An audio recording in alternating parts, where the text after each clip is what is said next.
process we call centering, which is moving the clay where we want it to go as opposed to where the clay wants to go, which is all over the walls basically. And to do this we apply our hands gently, then we use a lot of force to get it to go where we want it to, and then we take our hands off gently. So it's gentle on, lots of force, gentle off. Because if you take your hands off very quickly rather than gently, then half of the rotation has been under lots of force and the other half with none. So you've actually destabilized it again. Do you get the idea? So very gently, you can lock our hands together if you want to, but put the elbows down on the side, and the idea is to get it nice and then you force it in like so and make a cone, and then you press it down again. Lots of force and off gently, and then same down here, and then when you get it going, because we had a foot control down here which alters the speed, when you've got it going then you can increase the speed until it's going very fast. And the whole idea is that by doing this alternately, pressing into the side and down from the top, the clay is moving up into a cone shape and it's not wobbling from side to side. And you can find that out because if you put your hand against it, it stays still. And if there was a wobble in it, your hand would be doing that. Okay? Now obviously, the softer the clay is, the easier and quicker it is to bring it into line. And when you've got a nice dome like this, then you put some water over the top, wet finger. The wet finger goes further across than the centre, and then you just push it down. A straight finger goes down, so it's going to go down like that, okay? And that makes a depression. A bit more water in there. Deeper depression, deeper, deeper, deeper, deeper. And then you can use your right thumb, put that in the bottom, using this hand as a guide to stop it pushing outwards. And then you just push down with that thumb till you think that you're about maybe a little bit less than half an inch from the bat, the wooden bat. That's what that's called, B-A-T-T, bat, okay? And then when you've reached that point, you want to check to see how thick the clay is. Well, the way to do that is what you do, if I can find it, is use a potter's needle. And first of all you switch off because you don't want to mess your pot up, and you push the potter's needle into the bottom of the pot. Then you put your finger against the metal part of the needle until it touches the clay and pull it out, and that is how thick the bottom of the pot is. So it's a little bit less than half an inch, which is fine. That's fine, we don't need to go any deeper.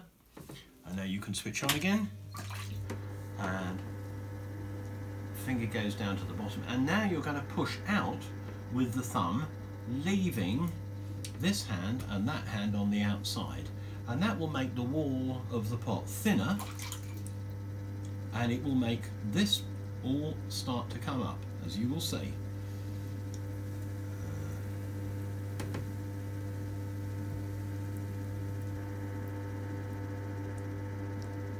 And up it comes, locking the hands together, and the pot grows like so, and then we go down to the bottom again, a little bit of a squeeze and bringing it up all the while,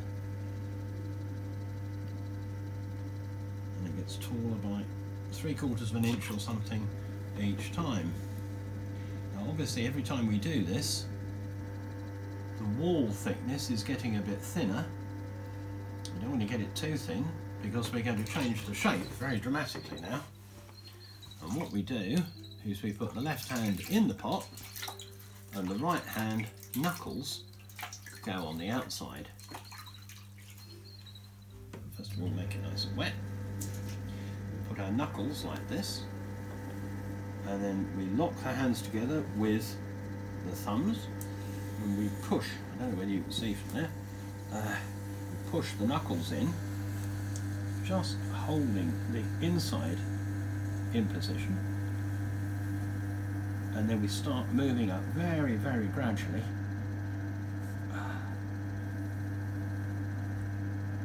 and making a rather cylindrical shape.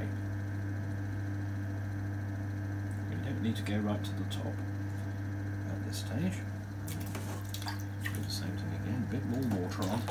Every time you put water on, it makes the clay a little bit wetter. And then the same thing again. Thinning the walls of the pot and changing the shape.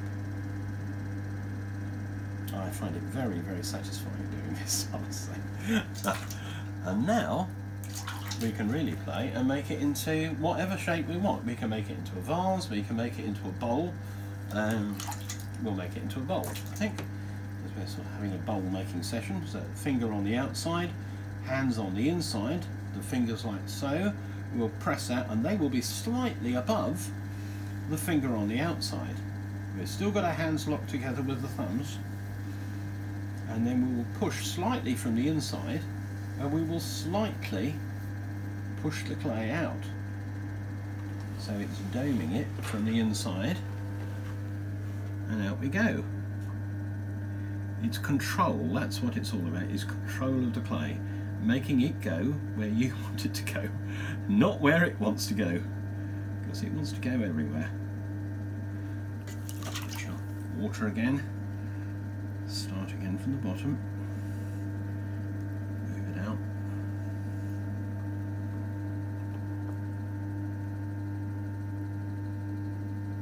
Now we'll open out the top somewhat. As you can see, I'm opening it out. We get some more water on the outside, a little bit on the inside.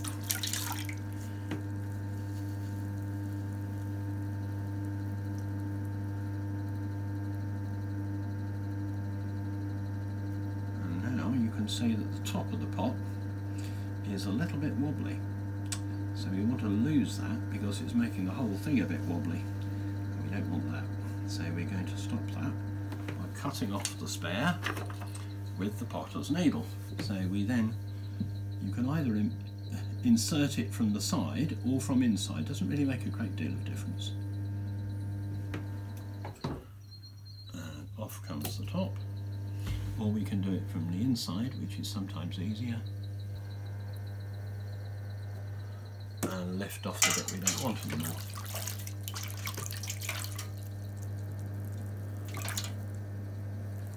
And then, so we've got it somewhere. Now, this thing is called a rib, which can be made of wood, it can be made of plastic. This one happens to be plastic. And it's used for squeezing the clay in the direction that you want it to go. So again, water on the outside, water on the inside, so everything is slippery. Hands so, and then we're just going to very, very gently apply the rib, and that will push the clay where we want it, starting from the bottom, really. We'll make it a nice shape on the inside, providing we can hold our fingers nice and steady.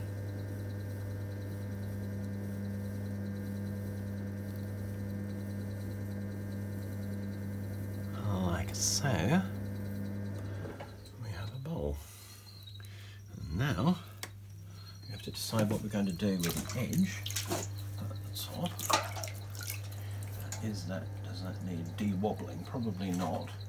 Now we use a little bit of chamois leather, like this, and we fold it over the top very, very gently, and just hold it down and move it out. And then we can do all sorts of sexy things with the rim. We can make the rim thicker or thinner, or we can cant it out at an angle, or can do all sorts of things with it. You can make a very big rim. I don't need a very big rim, but it's nice to have a bit of a rim.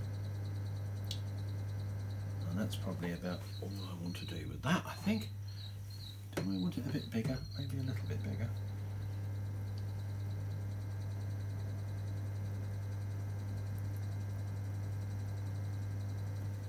Okay, and then we use the sponge to remove all the surplus water from inside. Very gently and carefully. You notice that I'm not using the wheel at high speed now, and I'm being very gentle how I use my foot control. And then we use this thing, which is a knife at an angle. I'm going to insert that there and just take off the surplus clay at the bottom of the pot, which will make it easier tomorrow when the pot is turned, which is a little bit like wood turning, but turning with clay.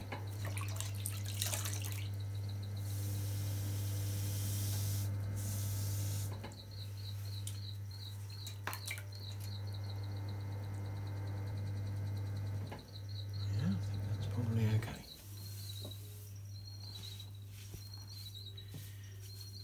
So get rid of the drips and so on. All over the place. Switch off. Then we use the potter's knife, and we just slide that very gently underneath and separate the wooden bat from the metal bat underneath. And there's a pot. Now that it won't be absolutely the finished shape, because when it's dry, or very nearly dry, as dry as a piece of cheese, I will turn it, and that means I will refine the shape on the inside and on the outside, and I will also cut foot ring in the bottom, which will make sure that it absolutely the same thickness of clay all over, and also so that it will stand nicely on whatever you are going to put it, a nice level base. And that's it for the moment, okay? All right. Okay. That is the end of today's lecture.